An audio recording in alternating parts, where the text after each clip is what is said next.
बिस्मिल्लाहिर्रहमानिर्रहीम, अस्सलाम वालेकुम। मैं शाहिद सकलैन हूँ। आप मुझे मेरे यूट्यूब चैनल फेसबुक पेज पे देख रहे हैं। बात करेंगे पाकिस्तान से ब्याह कर शादी करके बरतानिया जाने वाली एक बेटी की। इस बेटी की यूँ तो ये एक अरेंज मैरिज थी, जो है अमूमन मैं ऐसी कहानी आपके साथ शेयर करते रहता हूँ, लेकिन ये अरेंज मैरिज ने इसकी ज़िंदगी को जहन्नुम बना दिया। और जब इसने चाहा कि वो इस जहन्नुम से निजात हासिल कर ले, वो इस जहन्नुम से निकल जाए, तो फिर उसको मौत की नींद सुला दिया गया। मौत भी वो जो आम मौत नहीं थी। जो पोस्टमार्टम रिपोर्ट आई उसमें ये बताया गया कि अनम को मारते हुए उस पर 40 बार चाकू से हमला किया गया। चाकू उसकी गर्दन पे, उसकी टांगों पे, उसके जिस्म के मुख्तलिफ़ हिस्सों पे लगे। और ये कोई और वक्त नहीं था बल्कि सुबह नाश्ते का टाइम था। अनम ने ऐसा क्या किया था, उसकी ज़िंदगी में उसके साथ क्या कुछ हुआ और कोर्ट में इसकी क्या तफसील बताई गई, उसके साथ बिल आखिर हुआ क्या, वालिदैन ने उसके यहाँ से कैसे भेजा और वहाँ पे उसने जो वो शादीशुदा ज़िंदगी के 15, 16, 17 साल गुजारे, वो कैसे अज़ियत में गुजरे। आज की इस वीडियो में इसकी तफसील जो कोर्ट में बताई गई है। और आपको ये भी ख़बर दे दूँ कि इसका जो मुल्ज़िम है अनम का, सैयद अहमद जिसका नाम है, उसको जब ये मैं वीडियो कर रहा हूँ तो डेट चेंज हो रही होगी, जब वीडियो लग रही होगी तो आज की सुबह ही उसको जो है वो क्राउन कोर्ट में जाकर जो है वो सज़ा सुनाई जाएगी। उसको बाकायदा तौर पे जो है उसने इस चीज़ को कन्फेस कर लिया है कि उसने सब कुछ किया था। लेकिन जो ट्रायल हुआ उसमें उसने क्या प्लीज़ ली और क्या कुछ जो है उसने ड्रामेबाजी वहाँ पे की, वो भी आज की इस वीडियो में आपके साथ शेयर करूँगा। तो उन लोगों के लिए जो बेटियाँ बाहर ब्याहते हैं, जिन की बेटियों की शादी बाहर होती है, ज़रा ध्यान से सुनिएगा, क्योंकि इसमें कोई शक नहीं, वालिदैन का ये हक़ होता है। और तमाम वालिदैन, अक्सर वीडियोज़ में कहता रहता हूँ, उनकी कोशिश होती है कि अपने बच्चों का बेहतर मुस्तकबिल देख के सब कुछ करते हैं। लेकिन बाज़ औक़ात जो बेहतर मुस्तकबिल समझा जा रहा होता है वो दरअसल बेहतर नहीं होता बल्कि बदतरीन होता है। बहरहाल आज की इस वीडियो में आपके सामने अनम राफ़ी की जो है वो कहानी आपके साथ शेयर करेंगे। जनाब, अनम राफ़ी मैट्रिक करती है, सन 2005-4-5 में मैट्रिक होता है।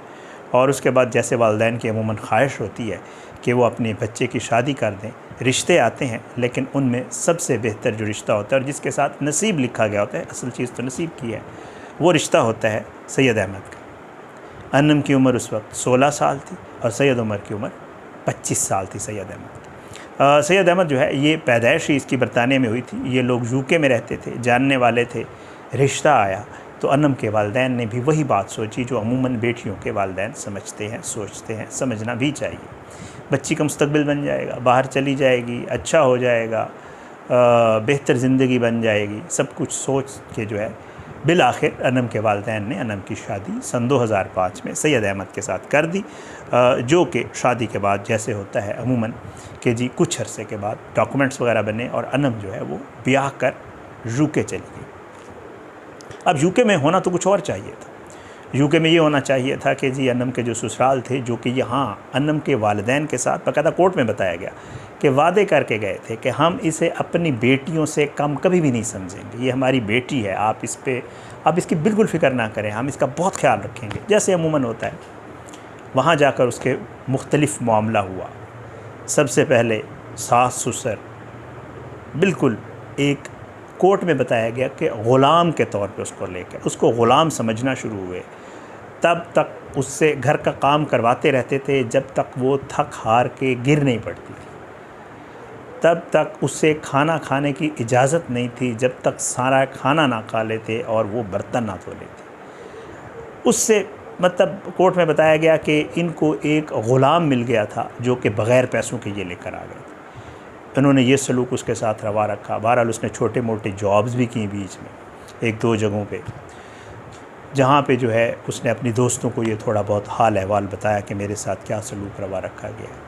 अच्छा, एक चीज़ और, घर वालों को भी पीछे नहीं बताने देते थे। कोर्ट में ये बताया गया कि जब भी वो कॉल करती थी, फ़ोन पे होती थी, घर वालों से हाल अहवाल के लिए, एक तो उसको नहीं करने दिया जाता।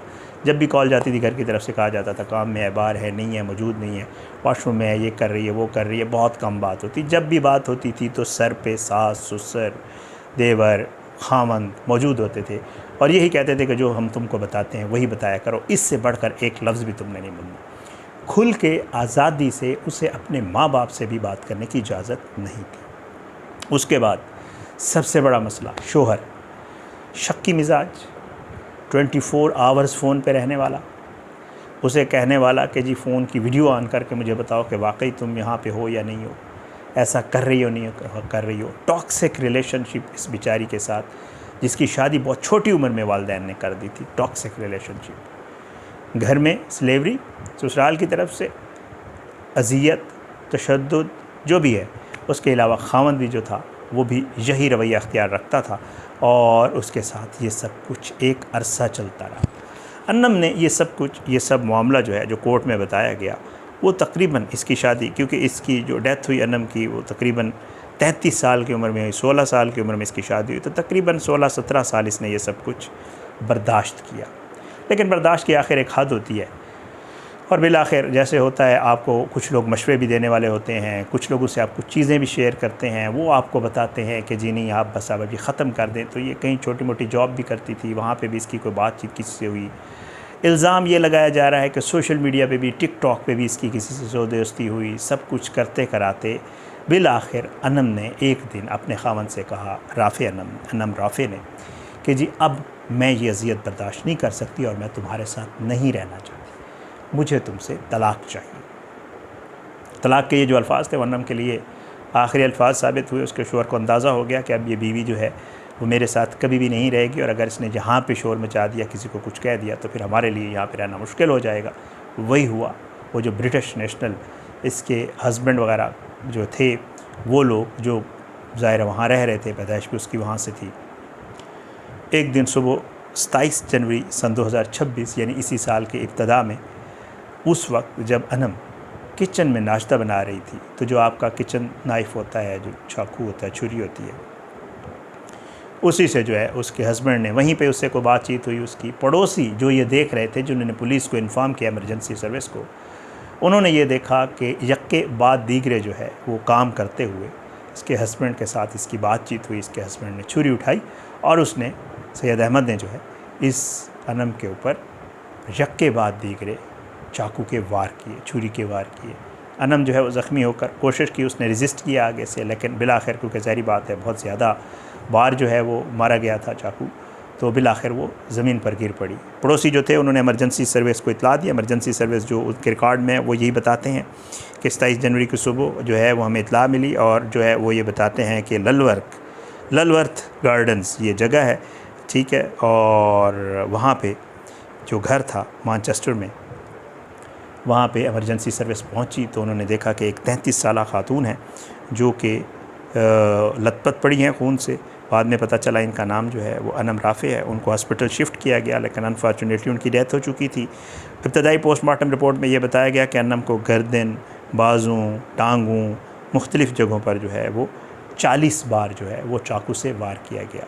अन्नम की जो मौत है मेडिकल रिकॉर्ड के मुताबिक वो बताया जाता है कि इस सदमे से, जो उसको सदमा हुआ था, उसको कार्डियक अरेस्ट हुआ, उसका जो है हार्ट अटैक हुआ उसको और उसकी डेथ हो गई। बहरहाल जब ये सब कुछ हो गया तो जब पुलिस पहुंची जय वकुआ पे, तो ये जो शोहर था इसने एक ड्रामा किया और बार बार ये पुलिस को इंग्लिश में कह रहा था कि ये मुझे मारना चाहती थी, ये मुझे मारना चाहती थी, ये मुझे मार रही थी।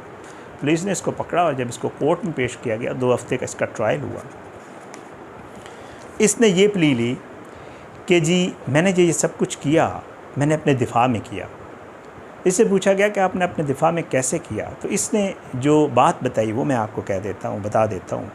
इसने कहा कि जी मुझे गायब से आवाज़ आई कि तुम्हारी जो वाइफ़ हैं ये तुम्हारा सर पकड़ के दीवार के साथ मारने वाली हैं, ये दीवार के साथ तुम्हारा सर मारेंगी तो तुम मर जाओगे।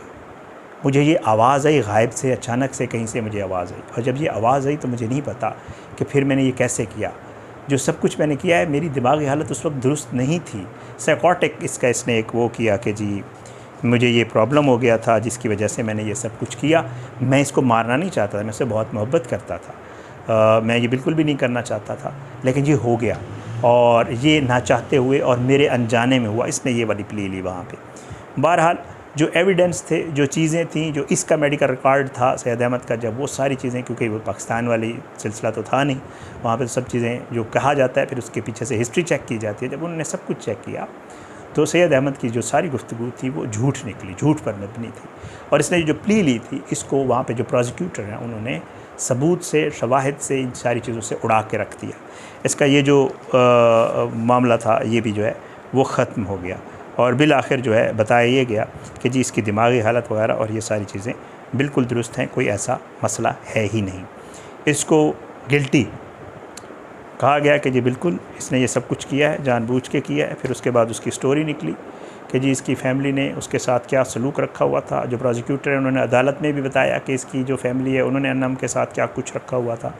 कर करा के मैं आपको इसका इन शॉर्ट बताऊँ तो वो यही हुआ कि जी अब ये सैयद अहमद जो है इसको बाकायदा तौर पे कल, या मतलब अब वीडियो कर रहा हूँ तो आज ही हो जाएगी जब ये वीडियो लगेगी, तो 31 को जो है जुलाई को इसको क्राउन कोर्ट में बताया ये जा रहा है कि पेश किया जाएगा और इसको बाकायदा तौर पर सज़ा सुनाई जाएगी। कहा यह जा रहा है कि क्योंकि ये इतना बहुत बड़ा हीनियस क्राइम है जो इसने सर अंजाम दिया, तो इसको जो है वहाँ पे सज़ा सुनाई जाएगी। एक चीज़ और जो पॉइंट मैं भूल गया वो ये था कि अदालत के रिकॉर्ड में ये भी बताया गया कि अन्नम ने एक मुफ्ती से भी वहाँ पे रब्ता किया था। वो क्योंकि रिकॉर्ड में पेश किया जाता है तो वो चीज़ मेरा पॉइंट मेरे सामने आया था, मुझे याद आ गया।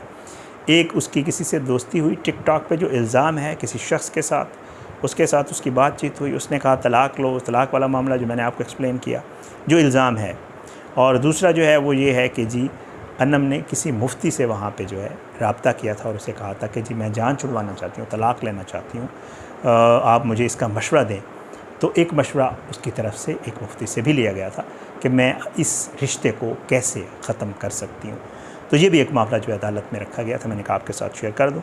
बहरहाल बड़ी अफसोसनाक कहानी अन्नम की, अन्नम राफ़े की, वो तो चली गई, लेकिन उसका जो मुल्ज़िम है उसको भी सज़ा कहा जा रहा है क्योंकि बहुत हीनियस क्राइम है, बड़ी सज़ा होगी इसको।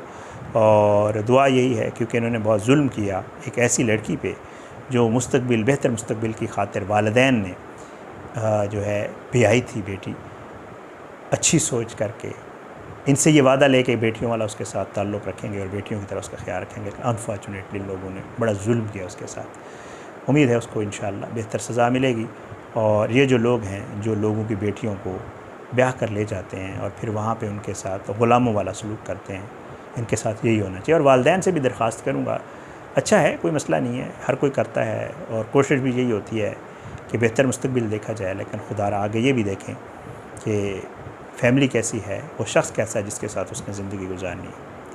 इजाज़त इंशाअल्लाह अगली वीडियो में मुलाकात ज़रूर होगी, लेकिन बशर्ते ज़िंदगी अपनी दुआ में याद रखिएगा। अल्लाह हम सबको अपनी ज़ुबान में रखे, अल्लाह सब बेटियों के नसीब अच्छे करे, अपनी दुआ में याद रखिएगा। आप लोगों से मुलाकात ज़रूर होगी, लेकिन बशर्ते ज़िंदगी इस तरह की चीज़ें में अक्सर और बेशतर, ये कहानी सच्ची है और कल इसको सज़ा होने वाली है, मैं आपके साथ शेयर करता रहता हूँ। अगर आप चाहते हैं कि मैं इस तरह की चीज़ों के ऊपर बात करूँ तो मुझे ज़रूर बताया करें। अपनी दुआ में याद रखिएगा। इजाज़त दें। पाकिस्तान जिंदाबाद। अल्लाह हाफ़िज़।